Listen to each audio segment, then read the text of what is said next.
Welcome to the Histories of Northamptonshire podcast series, and this episode number 97. Recorded on location, each episode tells the story of one of the many and varied objects which are the focus of the exhibition A History of Northamptonshire in 100 Objects. The exhibition runs at the Northampton Museum and Art Gallery between the 20th of September 2025 and February 2026. Selected by local individuals, heritage groups and the museum's own curators, each object tells a different story from the county's past. And so, to our guest for this episode. My name's Steve Pateman. I was the managing director of a factory in Elsbarn called W.J. Brooks, which was the start of the story of Kinky Boots. Kinky Boots has become a legendary story for Northamptonshire, but it was based on fact. There was a BBC documentary which was to do with small businesses that were falling on hard times. You ran a business that was falling on hard times, and it was very much demonstrative of a very important industry in Northamptonshire. Yes, it was a terrible time for the boot and shoe trade, and yes, our factory started to fall on hard times due to imports, and the history of our factory and a lot of others were under threat, and we were struggling to find something to keep us going when all of a sudden I came across a contact that asked about making high-heeled boots and shoes for men and women, and that was the instigator really of the start of my journey into making kinky boots. In those days, before Kinky Boots became a reality and the story exploded in the way that it did, what sort of boot and shoes were you concentrating on? Our traditional side was taken over by our army boots and shoes for the soldiers during the wars. And it was after the war that we actually, through my father's time, got involved with fashion footwear. So we started making your winkle pickers and your brothel creepers. And then we started making Beatle boots for the Beatles. And we eventually found a company that wanted to supply a lot of the stars. So we ended up being suppliers to Top of the Pops and all the groups. We followed the fashion of the time. So it was specialist production, it was niche production that you were making rather than mass production for the masses. It was niche, but it was a time very different to nowadays where everybody used to identify with something. They would like to follow their pop group. You had all the different, the New Romantics. There was all these sort of type of people that used to come in, punks, goths, all that sort of thing. Nowadays, people want to be individuals. But our biggest group that we ever supplied was the Jam. Every time they had a new single or a concert or an appearance on television, would always want a new look. We worked with them through our London contact and supplied, and their fans would follow suit. You found a lifeline when a particular inquiry came your way. It was for a particular kind of boot, but not one in any way, shape or form for the mass market. Yes, we've been involved with high fashion footwear, so we did like unisex fashion. Yeah, the contact, Sue Shepherd, who lives in Folkestone, she rang me up and said, I'm after ladies' shoes. And I said, well, I'm sorry, we only make unisex or men's. And she said, well, I'm after ladies' shoes for men. And when she actually sort of started to describe what she wanted, that she wanted court shoes, ankle boots, knee boots and thigh-length boots in sizes from ladies' size 3 up to men's size 15s, that sort of struck a note with me. I went, why? How? This sounds interesting. I've got nothing else to do. We were struggling to find new avenues of footwear. And then all of a sudden this had come straight to me, had been given to me. How far away from going to the wall was the business when that inquiry came in, Steve? Well, we were very lucky. We were a very prudent company through my grandfathers and my father. If we made money, we put money aside. We were lucky that we didn't rely on a bank. If we were in debt to a bank or had loans, then we would have gone years earlier.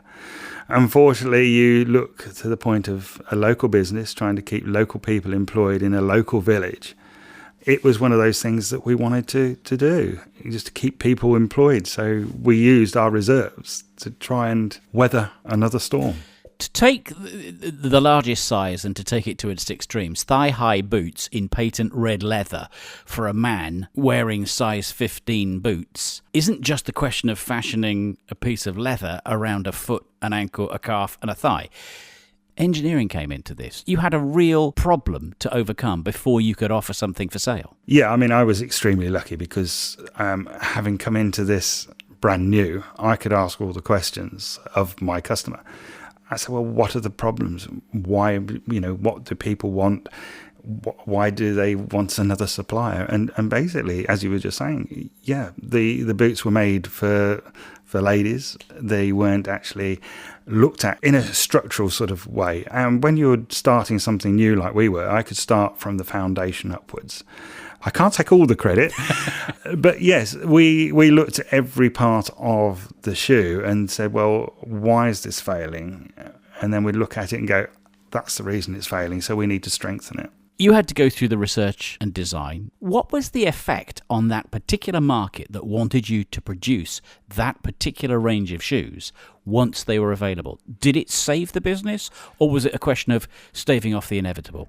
It's like anything. A niche market is a niche market until it's exposed.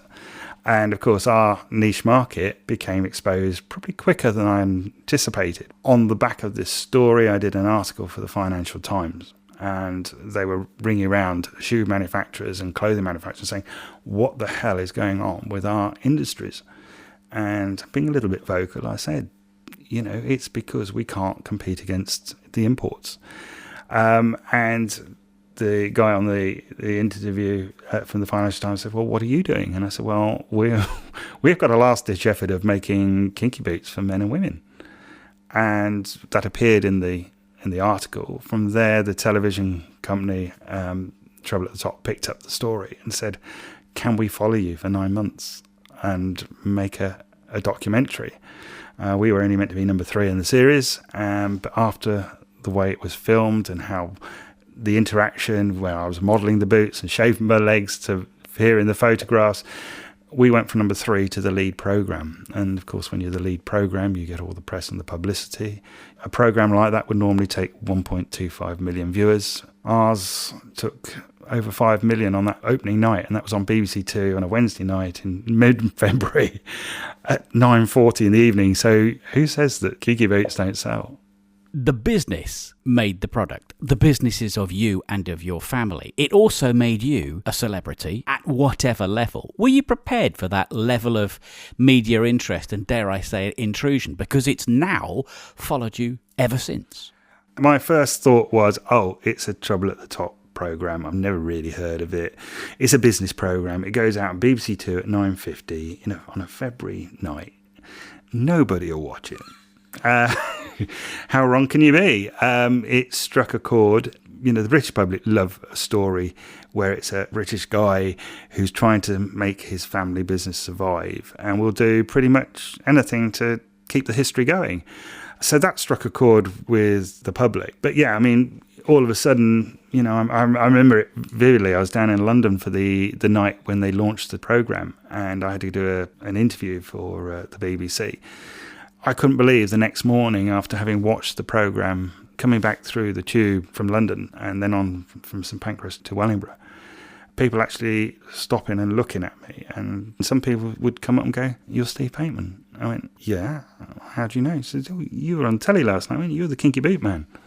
But not only that, the programme went out, and that morning my father rang me as I was on the train coming back, and he says, "What on earth is going on?" Everything was fax machine then. He says, "We're getting fax orders, inquiries, we're getting letters of congratulations, of keep it up." Unheard of how people can actually trace things and go to the effort. They'd actually seen the name, I think, somewhere, W.J. Brooks. They were ringing us. Our phones went mental. The story became immortalised because it ultimately ended up being a film. It also became a stage show, which was debuted worldwide in Northampton on the stage of the Royal and Durngate, which is directly across the road from the exhibition. That was a whirlwind in many, many places. It even launched the acting careers of people like Chiwetel Ejiofor, who played Lola, the character of Lola in the movie. When you look at it now, because that was quite some time ago, was that a chapter in your life? Was it the dominant chapter in your life? Is it something that you look back on with affection? Definitely with affection, yes, and it has been a massive chapter. It's one of those things, every time I think the story's run its route, it's just going to fade away into obscurity, and then all of a sudden, bang, it comes back to light. In a recent tour of Kinky Boots, the musical, the release of the Kinky Boots to amateur dramatic groups to be able to put on their own versions of it. Anytime there's something to do with footwear, I'll get a call from the BBC or from radio or wherever it is. And of course, I go and do a lot of after dinner talks and talks to businesses and whatever. And of course, I promote my book, which is the true story. It's just an absolute incredible way that the story keeps going. You are the Kinky Boots man, but you were a shoe manufacturer. What does the story of you say about Northamptonshire? Why should this prop, not the original Kinky Boot, but why should this prop be in the exhibition? What does it say about this county? I think it's a symbol. It's a modern-day symbol of what Northamptonshire was about. Northamptonshire has always been about footwear and leather trade. But we have been the fashion centre, the fashion house for footwear for many, many years, from not only sort of high fashion, but also for traditional. This was probably just another style that went on. Like a very good friend of mine, Steve Griggs, Doc Martens Airwear.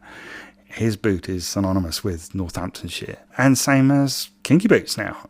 If anyone ever goes Kinky Boots, oh yeah, that's Northampton. Which I also get a lot of hassle about, because obviously people in Elsbarton go, why was it called Elsbarton? You know, why is it called Northampton? But 25 years ago when the story first broke, I made a point that I would make sure that our village, Elsbarton, would be protected, because this story was quite cutting edge at the time. And I said, well, I think if it's going to go badly wrong, I think the whole of Northamptonshire should suffer for it. So I made them call it Northampton as a generic term rather than Elsbarton. But having said that, we get 40-odd thousand visitors through Elsbarton just to come and see where the sites were filmed. And it's fantastic that Northamptonshire is already on the map as a boot and shoe centre of excellence worldwide.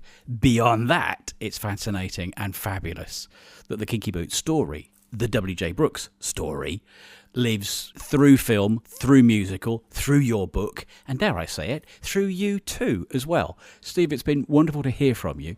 Thank you for being part of the exhibition. It's my pleasure. Thank you. Thank you for listening to this Histories of Northamptonshire podcast. If you would like to find out more about the objects or listen to other episodes in the series, go to www.northamptonmuseums.com. Alternatively, you can visit the Northampton Museum and Art Gallery, where you can see the A History of Northamptonshire in 100 Objects exhibition for yourself. The Histories of Northamptonshire project is funded by Arts Council England as part of the National Portfolio Programme.